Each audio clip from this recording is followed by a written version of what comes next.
Hər kəsi salamlayıram. Bu gün hansı vəsaitlərdən istifadə edirsən, analiz sahədən istifadə neçə aya hazırlaşaq. Motivasiya qaynağın nə idi?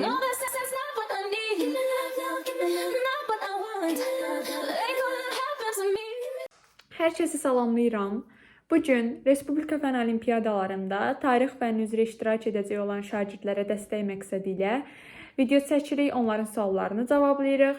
Gəlin çox gec olmadan videoya başlayaq. İlk öncə onu demək istəyirəm ki, mən özüm Respublika fən olimpiyadalarında tarix fənni üzrə 2 dəfə Respublika medalçısı olmuşam və bundan sonraki əsas hədəfim, məqsədim bu yolda irəliləyəcək, bu prosesdə iştirak edəcək şagirdlərə dəstək olmaqdır.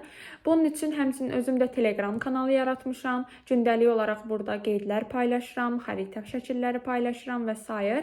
Bunun üçün də aşağıda link qoyacağam. Əgər yararlanmaq istəyirsinizsə qoşula bilərsiniz. O zaman gəlin suallara keçək. İlk öncə ən məşhur olan sualdan başlamaq istəyirəm. Deməli, sualımızın biri budur ki, mən həmçinin özüm post paylaşmışdım. Bir də digər yorumların altında da soruşanlar olub. Onlara da baxacağam, onları da cavablayacağam. İlk sualımız budur. Hansı vəsaitlərdən istifadə edirsən, analiz sahədən istifadə etmək olarmı? Hansı mövzulara daha çox üstünlük verilməlidir və s. Onu deyim ki, əslində bu barədə, RFO barədə mən keçən il yay ayında da video çəkmişdim. Ancaq gördüm ki, yəni orada nə qədər danışsam belə, yəqin ki, o qədər də geniş məlumat verə bilməmişəm. Çünki suallar yaranmışdı. Ona görə də bu videonu yenidən çəkməyə qərar aldım. Vəsait olaraq bizə dərsliklər lazımdır. Yəni Respublika fən olimpiyadalarında sadəcə dərslikləri oxumaq kifayət edir hələ ki. Yəni gələcəkdə bilmirəm necə olar. Amma hələ ki dərslikləri oxumaq kifayət eləyir. Analiz Sayev bəs eləyirmi? Analiz Sayev bəs eləmir. Çünki Analiz Sayev əslində dərsliklər üzrə yazır. Lakin bəzi mövzular var ki, dərsliklərdə olan. Məsələn, düzdür, İran mövzusunu yazır, amma o qədər geniş yazmır. İran mövzusu olsun, Volqa-Buyral türkləri olsun.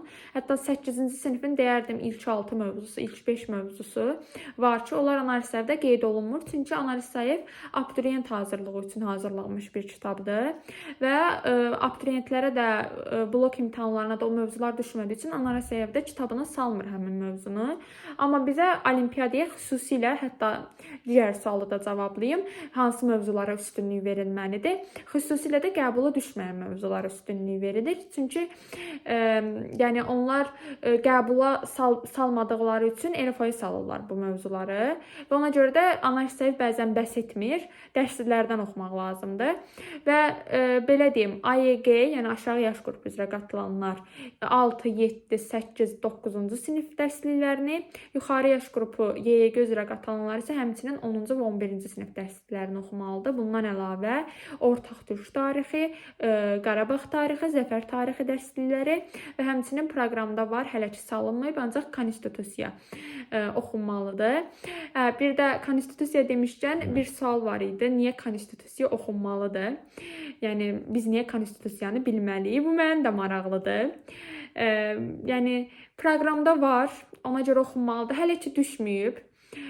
Düzü mən bundan sonra da düşəcəyini zənn eləmirəm, amma proqramda var deyə salsalar belə ona əsas gətirəcəklər ki, bəs bu proqramda var. Ona görə də oxumağınızı məsləhət görərdim hər ehtimala qarşı. Sualımız, hansı test vəsaitlərindən istifadə etməliyik? Test vəsait olaraq mən özümün istifadə etdiklərim deyə bilərəm ki, mən 8-ci sinifdə RFO-ya qatılmışam, final mərhələsindən kəsilmişəm. 8-ci sinifdə əsasən sinif testlərini işləyirdim. Demin o sinif testləri olur belə 6-dan 11-ci sinifə qədər həm ümumi, həm Azərbaycan ayrı-ayrı sinif testləri olur. Onlardan işləmişəm. Məncə onlar da çox faydalıdır. Birinci tur üçün kifayətdir. İkinci tur üçün düşünmürəm kifayət edər. Amma birinci tur üçün çox kifayətdir. Hətta demin öz toplusu belə kifayətdir. Bundan əlavə Xəyali Əhmədliyi məsləhət görə bilərəm sizə. Yəni onun da kitabları, vəsaitləri olimpiyadaya uyğun olur. Yəni bir qədər çətin tipli olduğu üçün onu işləyə bilərsiniz. Əlavə olaraq mən belə çox test işləməmişəm RFO-ya qatılanda. Əsasən oxumağa üstünlük vermişəm, təkrara üstünlük vermişəm. Yarımfinalda necə tipli suallar düşür? Yarımfinalda birinci tura nisbətən bir qədər çətin olur. Əslində çətin edən odur ki, yəni burada sadəcə bal şkalalarına bölünür. 3, 4 və 5 ballıq idi əvvəl. Bu il artıq 4, 5, 6 ballıq suallar olmaqla 20 sual hazırlanmışdı. Yəni bundan sonra da çox güman ki, belə olacaq. Burada sadəcə belə deyə bilərəm ki, 6 ballıq suallar bir qədər çətin olur və ümumi olaraq respublikada keçid balını düşürən suallar da məhz 6 ballıq suallar idi bu il. Çünki 6 ballıq suallarda uşaqların içimən qarışıq ən çox çətinlik çəkdiyimiz neçəsi doğrudur, neçəsi yanlışdır suallardır. Hansı ki, artıq şikayətlər çoxaldığı üçün bir müddət sonra azaldırlar bu tipli sualları. Bu il bir dənə düşmüşdü. Yəni yarım final sualları bu şəkildə düşür. Bundan əlavə belə çox fərqlilik yoxdur da. Yəni adi sual tipi olur. Sadəcə fərqlilik o neçəsi doğrudur, neçəsi yanlışdır sual tipində olur. Belə. Ən çox verilən suallardan biri də neçə aya hazırlaşaq sualıdır. Burada yəni bir ay söhbəti yoxdur əslində. Məsələn, əgər sizin məktəbdə yaxşı oxumusunuzsa tarixi, məktəb bazamız güclüdürsə, sadəcə təkrar edəcəksinizsə, sizə çox az bir müddətdə bəs edər ki, proqramı bitirəsiniz. Amma yox, əgər məktəbdə o qədər də güclü oxumamısınız, sıfırdan başlayırsınız. Əgər belədirsə, artıq uzun bir müddət lazım olacaq. Və olimpiyadada belə deyim də, müddət söhbəti sadəcə formal bir şeydir. Belə ifadə edeyim fikrimi. Yəni orada siz proqramı bitirsəz belə dərhal təkrara keçirsiniz. Bir təkrarı bitirirsiniz, yenə təkrara keçirsiniz. Yəni orada bitməyə söhbəti yoxdur da. Proqram heç vaxt bitmir. Yəni əgər proqramı tez bitirsəz, siz üçün müsbət cəhətdir ki, yenidən təkrar olaraq keçə biləcəksiniz. Və mənə ən çox verilən suallardan biri də keçən il bu olmuşdu ki, RFO ilə bir necə buraxılışa da hazırlaşırdın. Uşaqlar, bu mümkündür. Yəni, belə deyim də, 11-ci sinif imtahanına hazırlaşaraq RFO-ya hazırlaşanlar var. Mən 9-cu sinifdə RFO-ya hazırlaşmışam. Yəni, 11-ci sinifdə çox hazırlaşanlar, medal qazananlar tanıyıram. Hansı ki, 11-ci sinif balı da kifayət qədər idi. Yəni, siz əgər planlı çalışsaz, bunu necə edirdim? Planlı çalışaraq. Yəni, əgər planlı çalışsaz, hər şey olar. Məsələn, mən plan dəftərim var idi. Oraya yazırdım. Bugün nələr edəcəm. Məsələn, ya da öz beynimdə bəzən qururdum ki, səhər durub tarix oxuyacam, 2-3 saatımı tarixə ayıracam, ondan sonra buraxılış fənlərimə baxacam. Yəni, əgər planlı olsaz, öz beyninizdə öz planınızı qursanız, hər şey mümkündür. Hətta nəinki RFO və buraxılış, digər müsabiqələrə, olimpiyadalara da hazırlaşa bilərsiniz.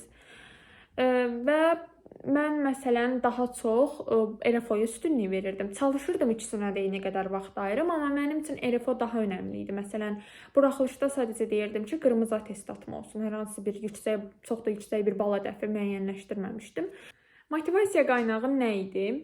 Dostlar, mənim motivasiya qaynağım əsasən ətrafım idi. Yəni, ətrafımdakı insanlar, xüsusilə müəllimlərimin adını çəkməliyəm ki, onlar çox dəstək olurdu mənə, çox inanırdı, çox motivasiya verirdi. Ona görə də əgər özünüzə sizə motivasiya verən müəllimlərə sahibsinizsə, bu yolda çox şanslısınız. Bundan əlavə xəyal edirdim. Mən çox xəyalpərəst bir insanım. Xəyal edirdim. Məsələn, yorulanda o medalı alacağım anı xəyal edirdim və ya şəkillərinə baxırdım. Özümə üçün videolar çəkirdim, sən medal qazanacaqsan. Bu tipli. Və onu deyim ki, bu yolda əsas 3 şey vacibdir sizin üçün. Əzm, iradə və səbir. Belə bir sual gəlir həmişə, necə uğur qazandın? RFO-da necə medal aldın? Bunun klassik bir cavabı var ki, çalışaraq, oxuyaraq, amma bunlar bəs etmir. Yəni, mən 3 şeylə ifadə edərdim bunu, əzm, iradə və səbir. Əgər siz bunlara sahibsinizsə, sözsüz ki, uğurlu olacaqsınız.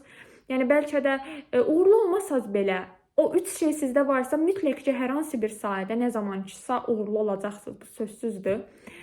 Yəni, mənim motivasiya qaynağım bu idi, belə ifadə edim motivasiya qaynağımı da. Belə dostlar, ümid edirəm sizin üçün yararlı ola bildim. Videomuz bu qədər idi. Əlavə suallarınız olsa şərh bölməsində qeyd edə bilərsiniz.